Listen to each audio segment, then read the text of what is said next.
What are some characteristics that a person that wants to join GXN should have, more like having specific portfolio or specific mindset? Usually, I don't know, people think that in order to join some such an office, you have to be a grasshopper wizard or something like that. I think you've already mentioned a couple. It just depends on what project, what role we're trying to fill, but we have a set of values: ambitious, curious, and together.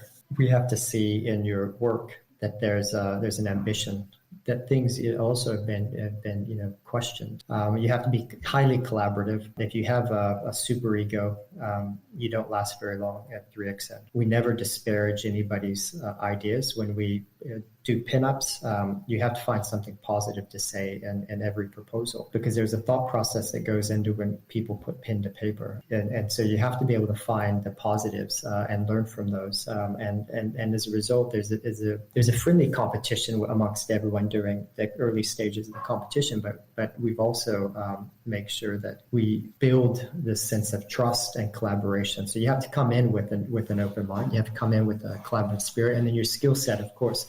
Being the studio that we are, the type of projects that we work on, you have to have a great skill set. But a lot of people have a great skill set, and maybe they're not the most collaborative. Early in this conversation, I said we don't say I, we don't say me at the studio. So you have to come in and be willing to be a team player.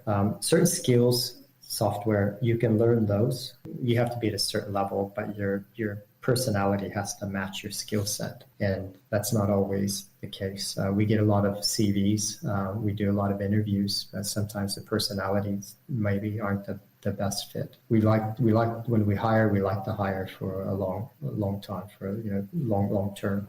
And then if you want to know specifics, we typically use Rhino Grasshopper, Dynamo, Revit. We have GXN, which is part of our studio, which is our in-house sustainability arm. They focus on circular economy, behavioral research. We also have a couple of computational gurus in the office that help optimize our workflows. That came into our International Olympic Headquarters project, where we're exchanging data sets instead of models. So we have a very high level of competencies at the studio. But you also have your EQ has to be up as well, right? Not just your IQ. It's very important that you have the right attitude. If you want to ask some questions to our guests too, and have access to the live podcasts or early access to the unedited and uncut podcast episodes, you can do that now by just joining our Patreon community. I'll leave you the link in the description of this video. If instead you just want to enjoy free videos here on YouTube, here is another one.